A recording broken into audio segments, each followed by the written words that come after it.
Hi everyone, कैसे हो आप सभी लोग। आई होप आप लोग अच्छे होंगे। मैं हूं राहुल जायसवाल एंड स्वागत करता हूं आप सभी का एक बार फिर हमारे यूट्यूब चैनल jrtutorials में।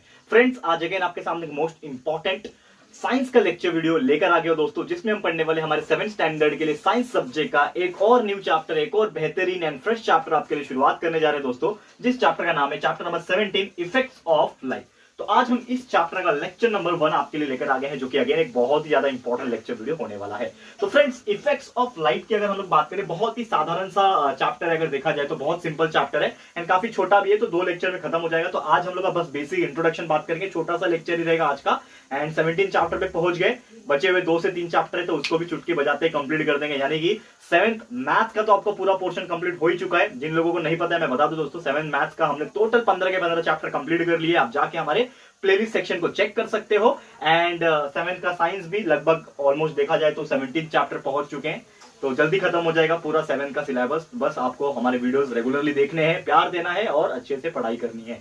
ठीक है, तो चलो शुरुआत करेंगे। इफेक्ट ऑफ लाइट, सबसे पहले इसकी अगर हम बात करें कि वी नो दैट दोस्तों कि हमारा सबसे बड़ा जो सोर्स ऑफ लाइट माना जाता है, क्या दोस्तों, सबसे बड़ा जो सोर्स है पूरे लाइट का अगर मैं बात करूं तो वो क्या है हमारे लिए, सन है। यानी कि अगर सन नहीं होता, सूरज अगर नहीं होता तो हमें रोशनी नहीं मिलती। ठीक है ना, हम दिन के उजाले में जो भी काम कर पाते हैं वो क्यों कर पाते हैं, बिकॉज हमारे आसपास क्या है, सन। वैसे ही सन जब ढल जाता है, यानी कि अर्थ जब हमारा घूम जाता है, तो एक हिस्से में क्या होता है, क्योंकि आपको पता होगा कि सूरज जो है वो अपनी जगह पे ही है, कभी ऐसा नहीं होता है। बहुत सारे लोग थोड़ा सा गलत फहमी में रहते हैं और जिनको ऐसा लगता होगा कि सूरज जो है वो जाके ढल जाता है। ऐसा होता नहीं है दोस्तों, सूरज वही होता है। हमारा जो अर्थ होता है ना, वो घूमता है, गोल गोल घूमता है, रिवॉल्व होता है। तो रिवॉल्व होने की वजह से हमें क्या लगता है दोस्तों कि हम अगर सन के साइड में रहेंगे, ये मैं आपको 1 सेकंड के लिए बताऊंगा, ज्यादा टाइम लगेगा नहीं और सबको पता है ये चीज। ये सन है, ये हमारा एक समझ लो अर्थ है। तो अर्थ पहले इस तरफ है, तो इधर अगर फेस उसका रहेगा, मुंह इस तरफ रहेगा, तो वहां पे उजाला रहेगा, यानी कि डे टाइम रहेगा। और उसके पीछे क्या रहेगा, अंधेरा, यानी कि परछाई उसकी। अर्थ की परछाई रहेगी तो वहां पे क्या रहेगा, डार्क रहेगा, यानी कि नाइट रहेगा। तो जैसे ही वो घूमेगा धीरे धीरे, 24 घंटे में एक बार हमारा अर्थ घूमता है, पूरा एक कंप्लीट रिवॉल्यूशन। तो घूमेगा घूमेगा घूमेगा, फिर 12 घंटे के बाद, लगभग 12-13 घंटा जो भी होगा टाइम पीरियड, तो उसके बाद जो पहले डार्क था फेस वो अभी आगे आ गया और जो पहले उजाला था वो पीछे आ गया। ठीक है, तो वहां पे दिन हो गया, वहां पे रात हो गया। तो इस प्रकार वो कंटिन्यूअसली होता रहता है। और ये आपका किस वजह से हो पाता है, बिकॉज ऑफ सन लाइट। क्यों होता है, बिकॉज ऑफ लाइट। और इसी के कुछ इफेक्ट्स के बारे में हम लोग इस चैप्टर में पढ़ना है। तो वी ऑल नो दैट कि लाइट के वजह से हमें दिखाई देता है, लेकिन सबसे इंपॉर्टेंट चीज ये है दोस्तों कि सिर्फ लाइट के वजह से हमें दिखाई नहीं देता। ये गलत फहमी है। ठीक है, लोग बोलते हैं कि अगर उजाला कर दो, लाइट जला दो, अंधेरे रूम में उजाला हो जाएगा, हम देख पाएंगे। यस, करेक्ट, मैं मानता हूं, लेकिन मैं ये बोलता हूं दोस्तों कि सिर्फ और सिर्फ लाइट होने की वजह से आपको दिखाई देगा ऐसा जरूरी नहीं है। दिखाई देने के लिए क्या चाहिए दोस्तों, कुछ पार्टिकल्स की जरूरत पड़ती है। क्या पार्टिकल्स है, कौन से पार्टिकल्स है, कुछ पार्टिकल्स जो होते हैं हमारे एटमॉस्फेयर में, हमारे सराउंडिंग में, वो होना जरूरी है। जैसे कि एग्जाम्पल अगर मैं दूं, ठीक है, तो आपका पूरा एक स्पेस है, ठीक है ना, इमेजिन करो पूरा एक स्पेस है, वहां पे तो सन है, वहां पे सन है, लेकिन आप अगर कहीं पे भी स्पेस में जाते हो, इमेजिन करो, आपने कभी कुछ साइंस फिक्शन मूवी अगर देखी होगी, बहुत सारे ऐसी अलग अलग साइंस के ऊपर मूवीज बनती है, तो अगर आप स्पेस में जाते हो तो आपको अंधेरा दिखाई देता है। करेक्ट है, अंधेरा क्यों दिखाई देता है दोस्तों, क्योंकि भले ही वहां पे सन है, सन तो पूरी दुनिया को लाइट दे रहा है ना, इतना बड़ा सन है। जैसे हमारे अर्थ के जैसे तो कम से कम 100 प्लैनेट्स वहां पे इकट्ठा हो जाएंगे, तो भी उतना बड़ा प्लैनेट है वो, यानी कि जो सन है हमारा। करेक्ट है, लेकिन फिर भी हमें स्पेस में जाने के बाद हमें अंधेरा क्यों महसूस होता है, क्योंकि वहां पे कुछ पार्टिकल्स प्रेजेंट नहीं है, कुछ पर्टिकुलर जगह पे। मैं हर एक की बात नहीं करूंगा। जैसे कि अगर एग्जाम्पल दूं, ये रूम है मेरा, ठीक है, ये रूम में अगर ये दीवार नहीं होती, ये बोर्ड नहीं होता, ये जो भी चीजें यहाँ पे लगी हुई वो नहीं होती, तो ये लाइट है, लाइट वो निकल के कहां जाता, ट्रैवल करता रहता, भागता रहता। जैसे कि स्पेस में कुछ रुकावटी की चीज नहीं है। करेक्ट, समझ में आ रहा है, कुछ रोकने के लिए चीज नहीं, तो भागेगा, लाइट भागेगा, रुकेगा नहीं। लेकिन हमें जो दिखाई देता है ना लाइट, मैं आपको ये जो बता रहा हूं कंसेप्ट, ये इंपॉर्टेंट है, याद रखना जिंदगी भर के लिए, कि हमें जो चीज दिखाई देती है, it is because, not only because of light but also because of reflection. ये चीज याद रखना। यानी कि ये जो मेरा लाइट सामने लगा हुआ है, आप देख नहीं पाओगे उसको, ठीक है ना, कैमरे में नहीं आएगा, लेकिन यहाँ पे मेरे सामने लाइट लगा हुआ है, ताकि ये जो चीज लिखा हुआ है ना, ये आपको नजर आए। क्यों नजर आएगा, क्योंकि ये चीज लिखा हुआ है ये बोर्ड के ऊपर। तो जैसे मेरा लाइट आ रहा है, एक लाइट आके यहाँ पे टकरा रहा है, यहाँ पे टकराने के बाद वो लाइट रिफ्लेक्ट होके आपके कैमरे में जा रहा है। ठीक है, रिफ्लेक्ट होके आपके कहां जा रहा है, कैमरे में जा रहा है, एंड बिकॉज ऑफ वो चीज आप देख पा रहे हो। लेकिन अगर वो चीज रिफ्लेक्ट नहीं होती, अगर ये दीवार नहीं होती, ये आपका बोर्ड नहीं होता, तो लाइट जो है आगे बढ़ जाती है और आप देख नहीं पाते उसको, जो मैं लिख रहा हूं। ठीक है, तो जहां पे भी लाइट नहीं पड़ेगा, वहां पे रिफ्लेक्शन अगर नहीं होगा, तो वो चीज आपको दिखाई नहीं देगी। ये करके देख लेना। तो एक बेसिक सा एक्सपेरिमेंट है, इसको हम लोग करते हैं नॉर्मली, आपको मैं बताने की कोशिश करता हूं। एंड बहुत सारी चीजें तो आपको पता होगा, रिफ्लेक्शन का फंडा, कि आप सनसेट देखते हो, सनराइज देखते हो तो कितना अलग बेहतरीन नजारा होता है। तो वो नजारा किस वजह से आता है? Because of reflection. आसपास का जो भी माहौल होता है उसमें सनलाइट जाके टकराती है और एक इमेज क्रिएट होता है, एक अच्छा वातावरण क्रिएट होता है। That is known as the sunlight का इफेक्ट। ठीक है, अब यहाँ पे एक सिंपल सी एक्सपेरिमेंट ये है कि लेट सपोज कि आपके पास एक ट्रांसपेरेंट बीकर है। ठीक है, यहाँ पे समझ लो एक बीकर मैंने डाल के रखा हुआ है। ठीक है, ट्रांसपेरेंट सा बीकर है, इसमें आपने क्या रखा है? पानी रखा हुआ है। ठीक है, क्या रखा हुआ है? पानी रखा हुआ है। अब वो क्या करो, पानी को एक तरीके से यहाँ पे एक टॉर्च ले लो। ठीक है ना, टॉर्च आपके पास वो होता है ना, क्या बोलते हैं उसको, लेजर लाइट, बचपन में हम लोग खेलते हैं। या फिर टॉर्च ले लो, एक सिंपल सा टॉर्च ले लो। अब टॉर्च में क्या करो दोस्तों, यहाँ पे कि आप जो है ना ये पानी जो है एकदम क्लीन रख लो, ये पानी को एकदम क्लीन रखो और इसमें से एक लाइट मारने की कोशिश करो। तो मुझे बताओ दोस्तों कि जब भी वो पानी क्लीन रहेगा और आप लाइक टॉर्च मारने की कोशिश करोगे तो क्या होगा? ये एक्सपेरिमेंट मैं आपको करके भी दिखाऊंगा। जैसे मैंने बोला था कि हमारा पोर्शन जैसे ही कंप्लीट हो जाएगा मैं एक्सपेरिमेंट सीरीज स्टार्ट करने वाला हूं।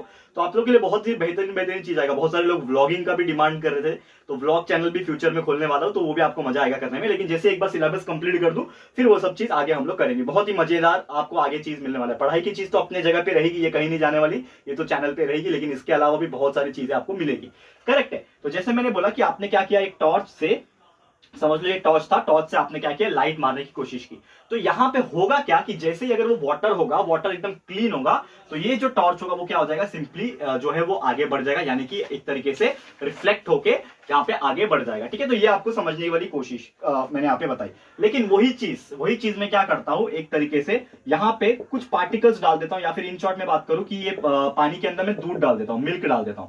तो मिल्क के अंदर क्या होता है, पार्टिकल्स प्रेजेंट होते हैं। मिल्क के अंदर बहुत सारे क्या होते हैं, दूध के अंदर पार्टिकल्स प्रेजेंट होते हैं। तो जैसे ही मैं वो व्हाइट जो लाइट पास करूंगा तो आपको जो है वो व्हाइट जो है वो दिखाई नहीं देगा, क्योंकि क्या हुआ, वहां पे वो उस कलर के हिसाब से फेड हो गया। वो जो लाइट है वहां पे क्या हो गया, एब्जॉर्ब हो गया, रिफ्लेक्ट हो गया ना, अंदर ही जाके वो रिफ्लेक्ट हो गया, फेड हो गया। ठीक है, तो वहां पे रिफ्लेक्शन होने की वजह से ये जो लाइट जो निकल के बाहर आ रही थी वो वैसे बाहर नहीं आएगी। क्यों हुआ ऐसा दोस्तों? क्योंकि यहाँ पे रीजन ये है, जैसे मैंने बोला कि जब पानी एकदम साफ था, तो पानी साफ था तो उसको वहां पे लाइट को रोकने वाला या फिर रिफ्लेक्ट करने वाला कोई चीज नहीं था, तो लाइट जैसे जा रहा था वैसे वो निकल के बाहर भी आ जाएगा। करेक्ट है। लेकिन यहां पे क्या होगा कि जब भी आप ये पानी के अंदर कुछ भी पार्टिकल्स डाल दो, दूध डाल दो, कुछ भी डाल दो, तो उसके अंदर क्या होते हैं, छोटे छोटे पार्टिकल्स प्रेजेंट होते हैं। Whenever you are passing the light, जब आप पास करोगे तो इसके अंदर के पार्टिकल से वो जो लाइट है वो टकराएगा, एंड टकराने के बाद हो सकता है वो कहीं पे भी रिफ्लेक्ट हो जाए, तो वो समझ जाना कि वो इसके इधर से बाहर निकल के नहीं आएगा। तो वही चीज हम लोग क्या बोल सकते हैं, इफेक्ट ऑफ लाइट। तो इफेक्ट ऑफ लाइट एक्चुअल में आज का जो लेक्चर है वो तो बेसिक इंट्रोडक्टरी लेक्चर था, इसमें ज्यादा कुछ खास है नहीं, बट फिर भी आपको बेसिक चीजें यहाँ पे मुझे बतानी थी। लेकिन अगला जो लेक्चर लेकर आऊंगा ना दोस्तों, उसमें हम लोग को क्या पढ़ना है कि बहुत सारे ऐसे एक्सपेरिमेंट्स है जो हम लोग लाइट के माध्यम से करके आपको बताएंगे। मतलब प्रैक्टिकली तो नहीं करेंगे, बोर्ड पे ही बताऊंगा, लेकिन जब भी मैंने बताया फ्यूचर में हम लोग वो चीज प्रैक्टिकली करके दिखाने वाले कि लाइट का शैडो किस प्रकार बनता। आप बचपन में देखो ना, जब भी हमारे घर पे लाइट जाती थी, हमारे टाइम पे भी हम जो छोटे थे, तो हमारे घर पे जब लाइट जाती थी दोस्तों, तो हम क्या करते थे, कुछ भी ऐसा शैडो हाथ में क्रिएट करके आपको बनाते थे। उम्मीद करता हूँ कि ये इसके ऊपर मेरा शैडो दिख रहा होगा आपको। ठीक है, ये हाथ का शैडो दिख रहा होगा क्योंकि यहाँ पे सामने लाइट है। तो जब सामने लाइट होती है और कोई भी चीज सामने आती है तो उसका एक शैडो बनता है, तो दूर जाता है तो छोटा बनता है, सामने आता है छोटा बनता है, दूर जाता है तो बड़ा बनता है। तो ये क्यों बनता है, पेन्युम्बरा क्या होता है, अम्ब्रा क्या होता है, ये सभी चीज हम लोग अगले लेक्चर में डिस्कस करेंगे दोस्तों। तो यहाँ पे मेरा जो फर्स्ट जो लेक्चर था, इंट्रोडक्टरी पार्ट था, यहाँ पे हमने बहुत सारी चीजें बताने की कोशिश की, और यहाँ पे और एक दो तीन चीजें यहाँ पे मुझे बोलनी है। जैसे कि अगर मैं बात करूं कि सनराइज जो होता है हमारे सराउंडिंग के हिसाब से, तो हमारा जो एंटायर स्काई है वो एकदम ब्राइट दिखाई देता है। क्यों ब्राइट दिखाई देता है कि जैसे सूरज उग रहा है दोस्तों, तो उसका जो फर्स्ट जो लाइट निकल के आ रहा है वो बहुत सारी चीजों में क्या हो जाएगा, रिफ्लेक्ट हो जाएगा, and because of that reflection वो छोटे छोटे जो पार्टिकल्स हवा में प्रेजेंट है, डस्ट पार्टिकल प्रेजेंट है, वहां पे जाके स्कैटरिंग हो जाएगा। ये चीज आपको सीखना है दोस्तों यहाँ पे, स्कैटरिंग ऑफ लाइट। तो स्कैटरिंग का मतलब होता है फैलना, स्कैटरिंग का मतलब होता है फैलना। जैसे कि अगर आपने ये चीज पढ़ा है कि नहीं पढ़ा, आई डोंट नो, बट यहाँ पे अगर मैं बताऊं कि आपका जो रेनबो होता है ना, रेनबो वो कैसे बनता है कि जब भी आपका सनलाइट, बारिश के दिनों में सनलाइट जो होता है ना, एक बूंद के ऊपर, समझ लो ये बूंद है आपका, ये बूंद के ऊपर जब टकराएगा तो एक ही लाइट, समझ लो एक ही लाइट आ रहा था, तो वो एक लाइट जो है वो 7 कलर में डिवाइड हो जाता है, 7 कलर, ठीक है ना, 7 कलर्स में डिवाइड हो जाता है, VIBGYOR, जिसको बोलते हैं विबग्योर। ठीक है ना, violet, indigo, blue, green, yellow, orange, red, ये 7 कलर में डिवाइड हो जाता है। और यही जो लाइट्स होती है जब स्कैटर हो जाती है, इसी चीज को बोलते हैं स्कैटरिंग ऑफ लाइट, या फिर डिस्पर्शन ऑफ लाइट भी बोलते हैं, कि एक ही में से कलर निकल जाता है। But this is not the thing which we have to study in this chapter. ये सब आपको आगे के स्टैंडर्ड में पढ़ना था, लेकिन मैंने आपको अभी क्यों बता दिया, क्योंकि स्कैटरिंग का मतलब मुझे बताना था कि लाइट कभी भी एक सोर्स में जब जाती है तो उसके सामने अगर कुछ भी चीज टकराता है तो वो फैल जाता है, वो स्कैटर हो जाता है, बिखर जाता है। जैसे कि हमने ये वाले पार्टिकल्स में बताया कि कभी भी जैसे सन उग रहा है, सूरज उग रहा है दोस्तों मॉर्निंग में, ठीक है, तो वो इतना ब्राइट क्यों दिख रहा है, इतना चमकता हुआ क्यों दिखाई दे रहा है, क्योंकि दोस्तों आसपास जो भी पार्टिकल्स रहेंगे वो सीधा यहाँ पे उसके ऊपर टकराते हैं और वो पूरा एक ब्राइट इमेज जो है वो हमें क्रिएट होता हुआ दिखाई दे रहा है। दैट्स व्हाई वहां पे वो चीज हमें इतना ब्राइट दिखाई देता है, ठीक है ना। वो बिकॉज ऑफ क्यों होता है, बिकॉज हमारे एयर्स में टाइनी टाइनी पार्टिकल्स, छोटे डस्ट पार्टिकल्स ये सब प्रेजेंट होते हैं।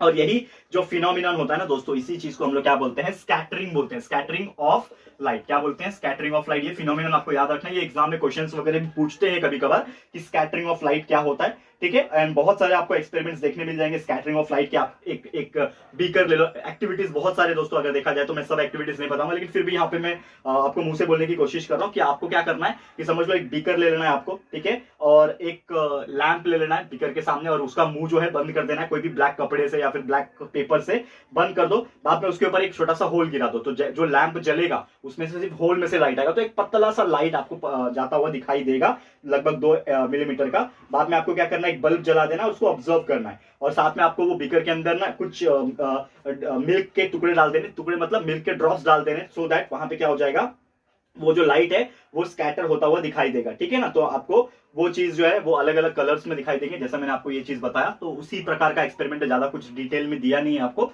देखा जाए तो ये आप करके देख सकते हो। बस आपको थोड़ा like theoretical point of view से समझने की कोशिश कर रहे हैं। अगर एक बार आपको थियोरेटिकल पॉइंट ऑफ व्यू समझ में आ गया तो जब हम लोग फ्यूचर में आपके लिए एक्सपेरिमेंट सीरीज बनाएंगे ना, ये जितने भी आप एक्सपेरिमेंट्स आपके सिलेबस में रहेंगे हर एक को उठाएंगे और रियल में करके दिखाएंगे, लाइट जलाएंगे, लैंप लगाएंगे आपके लिए। तो जो भी हम लोग कर सके, बस सेटअप जमा कर रहे हैं हम लोग, अभी कुछ चीजें हमें मिल रही नहीं है, तो जैसे एक बार सेटअप हो जाएगा हमारा तो मैं आपको बताऊंगा जरूर से, ठीक है। लेकिन करेंगे जरूर फ्यूचर में, छोटा छोटा एक्सपेरिमेंट्स है, काफी मजेदार, आप लोगों को भी मजा आएगा। तो बस आप लोग पहले पढ़ाई करो, थियोरेटिकल चीज जो हम लोग पढ़ाते हैं, कंसेप्चुअल नॉलेज जो पढ़ाते हैं वो पढ़ लो, जो भी आपके बुक होंगे, आपके जो सिलेबस होंगे, आप जो भी फॉलो करते होंगे उसको लर्न कर लो, क्वेश्चंस के आंसर लर्न करके रख लो, ताकि आपके एग्जाम्स के लिए प्रिपेयर हो जाओ आप लोग। एंड उसके बाद जो आपको एक्चुअल में समझना होगा प्रैक्टिकल तरीके से, क्योंकि थियोरेटिकल समझ में आ जाएगा तो प्रैक्टिकल तो इजीली समझ में आएगा, तो प्रैक्टिकल जब हम लोग करवाएंगे तो आपको ज्यादा मजा आएगा, ठीक है। तो आज के लिए बस इतना ही बोलना चाहूंगा कि और ज्यादा यहाँ पे कुछ मैं बोलूंगा कि नहीं। 2-3 पॉइंट ये है कि सनलाइट जो होते हैं बहुत सारे गैसेस की वजह से यहाँ पे क्या होता है, स्कैटर होते हैं, जैसे कि नाइट्रोजन हो गया, ऑक्सीजन हो गया, और एटमॉस्फेयर में भी बहुत सारे गैसेस होते हैं,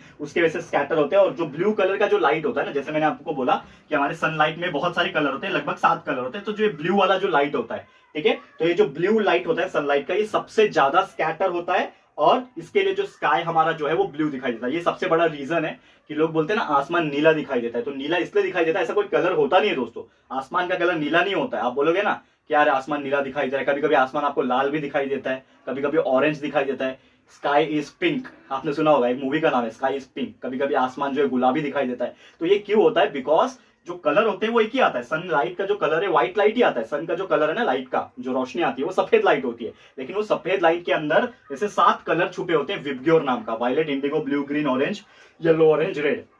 वही क्या होते हैं, अलग अलग मेजरमेंट के हिसाब से अलग अलग वेवलेंथ बोलते हैं। ये सब हायर स्टैंडर्ड में आप पढ़ोगे, बस आपको इतना बोल के रखा है कि ब्लू लाइट ज्यादा स्कैटर होता है, लेकिन रीजन क्या है कि उसका अलग अलग एम्पलीट्यूड्स होते हैं, वेवलेंथ होते हैं, वो अलग अलग के हिसाब से स्कैटर होता है, डिस्पर्स होता है प्रिज्म के अकॉर्डिंगली, एंड उसके हिसाब से वो स्कैटर होता है आसमान में। तो ब्लू जब सबसे ज्यादा स्कैटर हो जाएगा तो हमें पूरा चीज ब्लू दिखाई देगा, रेड ज्यादा स्कैटर हो जाएगा तो लगभग लाल या फिर पिंक आपको दिखाई देगा, कभी ऑरेंज दिखाई देगा।